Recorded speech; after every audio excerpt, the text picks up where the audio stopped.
Europe 1, il est 6h53, la question santé d'Europe 1 avec Jean-Philippe Ballas.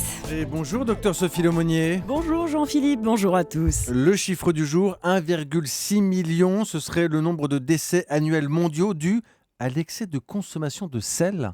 Effectivement, c'est le chiffre qui vient de sortir d'une étude américaine. La consommation excessive de sel tuerait précisément 1 650 000 personnes dans le monde chaque année.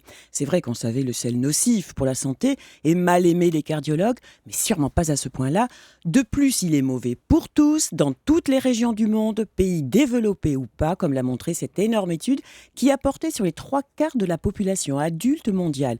Alors, au niveau de notre pays, selon l'INSERM, l'excès de sel serait à l'origine de 30 à 35 000 décès par an. 30 à 35 000 décès par an. Pourquoi le sel est-il si nocif, docteur ? Parce qu'il fait grimper la tension artérielle, tout simplement. Et quand on a trop de tension, on s'expose à des infarctus du myocarde, une insuffisance cardiaque ou même des attaques cérébrales.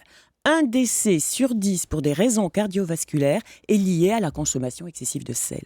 Et à contrario, ce qui n'est pas toujours évident, c'est que l'étude a montré que réduire le sel faisait baisser la tension artérielle et donc évidemment le nombre de décès qui allait avec. Mais j'imagine que ces problèmes surviennent pour des quantités absorbées de sel très importantes, non ? Pas tant que ça, Ah non. bon ? L'OMS recommande de ne pas dépasser 2 grammes par jour. C'est en fait une quantité qui est largement dépassée par tous les pays. Mais par exemple, en France, les hommes consomment en moyenne 8 grammes par jour et les femmes 6 grammes et demi. Alors on entend ça parfois, est-ce que les femmes sont plus sensibles au sel que les hommes ? Pas forcément. Mais alors c'est vrai qu'on n'est pas tous égaux devant le sel. Il y a certaines personnes, pour des raisons génétiques, qui sont plus sensibles à ses effets sur la tension. D'autres, au contraire, peuvent en consommer beaucoup sans problème. Cela tient notamment à la faculté du rein de l'éliminer, une faculté qui diminue avec l'âge. Ce qui explique pourquoi les personnes jeunes peuvent manger plus salé que leurs aînés.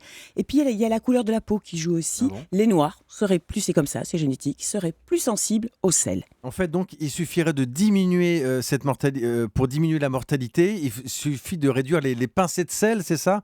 Oui, tout simplement, il faut avoir, c'est vrai, la main légère sur la salière, mais c'est pas suffisant.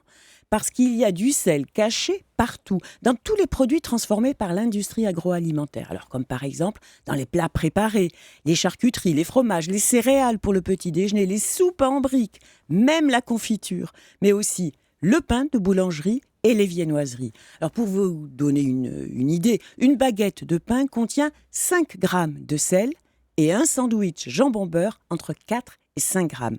Alors, pourquoi on en trouve partout ? Eh bien, parce que le sel permet de donner du goût et il rehausse même la sensation du sucré et il assure aussi une meilleure conservation des aliments. Mais c'est vrai aussi que franchement, les aliments sans sel, c'est souvent immangeable. Ah oui, c'est vrai que ça manque de goût, surtout si on est habitué à ressaler son alimentation.